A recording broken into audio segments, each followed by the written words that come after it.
सकता है। मैं कहती हूँ वो वादे कीजिए जो वास्तव में हम जिससे खुश हों और वास्तव में जो रिश्ते को और मजबूत करें। तो वो कौन से वादे करने हैं जो हमारे यहाँ मंत्रों में लिखा गया है। सबसे पहला वचन, और जितने भी जोड़े बैठे हैं ना, शायद मुझे लगता है कि ये अगर एक वादा सब लोग याद कर लेना तो सभी के रिश्ते और अच्छे हो जाएंगे।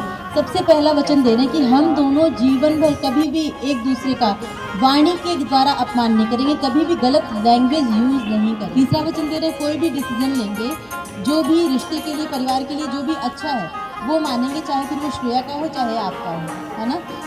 और एक वर्ड है ना छोटा सा, ईगो, वो आ जाता है कभी कभी बीच में। मैंने कह दिया और मेरी बात नहीं मानी गई, है ना। कई बार लगता है हम समझ ही नहीं पाते कि शायद हम गलत है, सामने वाला सही कर रहा है। लेकिन वो जो एक वर्ड है ना ईगो, इसकी वजह से कई बार हम सही समझ नहीं पाते हैं। तो ईगो किस चीज़ का होता है, मैं हमेशा कहती हूँ जो वर्ड है ना, इसको घर की दहलीज के बाहर छोड़ करके आइए। आप डॉक्टर हैं, इंजीनियर है, IAS है, IPS है, प्रोफेसर है, इवन प्राइम मिनिस्टर है, आप घर की दहलीज के बाहर है, वो कार्य क्षेत्र में है। आप घर में क्या है, आप पति पत्नी, किसी के भाई, किसी के भाभी, किसी के पेरेंट्स, किसी के बच्चे, सब रिश्तों में बंधे हुए हैं और वहाँ पर सब इक्वल होते हैं अपने। इस पूरी सृष्टि में कितनी लड़कियां होंगी, लेकिन जीवन साथी के रूप में आपके अलावा मुझे कोई और नहीं पसंद आता है।